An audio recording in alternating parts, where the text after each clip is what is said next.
ఓం నమ శివాయ. కార్తీక పురాణం 5వ అధ్యాయం. ఈ అధ్యాయంలో వనభోజనం చేయటం వలన మనకి వచ్చే ఫలితాలు ఎలా ఉంటాయో తెలుసుకోవచ్చు. కార్తీక మాసంలో గీతని చదివిన వారు శ్రీమన్నారాయణ కృపకు పాత్రులవుతారు. ఈ కార్తీక మాసంలో వనభోజనానికి అత్యంత ప్రాధాన్యత ఉంది. వనభోజనం చేయటం వలన విష్ణులోక ప్రాప్తి వరిస్తుంది. చెట్లు, తీగలు, మొక్కలు గల వనంలో ఉసిరి చెట్టు మొదట్లో సాలగ్రామాన్ని పెట్టి విష్ణుమూర్తిని పూజించి వనభోజనాలు చేయాలి.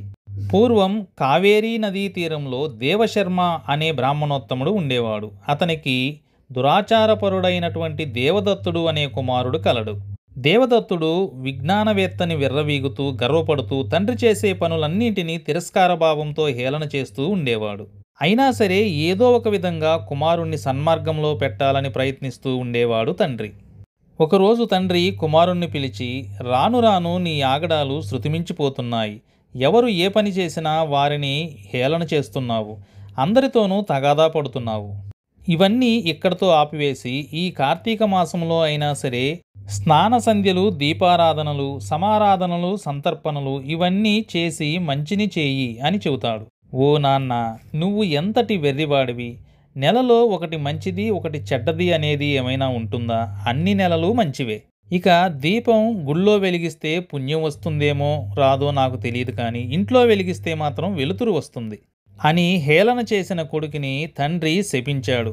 ఇక నుండి నువ్వు ఎలుకగా మారిపోయి బ్రతుకు అని దేవదత్తుణ్ణి శపించగానే దేవదత్తుడు భయంతో వణికిపోతూ, తండ్రి నన్ను క్షమించు అని పాదాల మీద పడి శాప విమోచనాన్ని అడిగాడు. ఎప్పుడైతే నువ్వు కార్తీక మాసం యొక్క మహాత్యాన్ని వింటావో అప్పుడే నీకు మానవ రూపం లభిస్తుంది అని శాప విమోచనాన్ని చెప్పాడు తండ్రి. దేవదత్తుడు ఎమ్మటే ఎలుకగా మారిపోయి కావేరీ నదీ తీరంలో గల గజారణ్యంలో ఒక మర్రి చెట్టు త్వరలో నివసించసాగాడు. కొంతకాలానికి విశ్వామిత్ర మహర్షి శిష్య సమేతుడై వనభోజనం కోసం ఆ మర్రి చెట్టు దగ్గరికే వచ్చి విష్ణుమూర్తిని పూజించి కార్తీక పురాణాన్ని తన శిష్యులకు వివరించే సమయంలో చెట్టు త్వరలో ఉన్న ఎలుక, అటుగా వెళుతున్న దొంగ వీళ్ళిద్దరూ కార్తీక మాసం యొక్క మహాత్యాన్ని విని ముక్తిని పొందుతారు.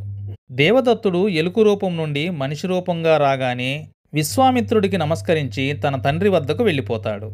చూశారు కదా, ఈ మాసంలో వనభోజనం చేయటం వలన ముక్తిని ఏ విధంగా పొందారో. అన్నం పరబ్రహ్మ స్వరూపం. అన్నాన్ని నిందించకూడదు, అన్నం పెట్టిన వారిని నిందించకూడదు అని తెలియజేస్తుంది ఈ 5వ రోజు పారాయణం. ఈ 5వ రోజును జ్ఞానపంచమి అంటారు. సుబ్రహ్మణ్య స్వామి పూజ చేయాలి, పులుపు తినకూడదు, విసనకర్ర స్వయంపాకం బ్రాహ్మణునికి దానమివ్వాలి. ఓం నమ శివాయ. 5వ రోజు పారాయణం సమాప్తం.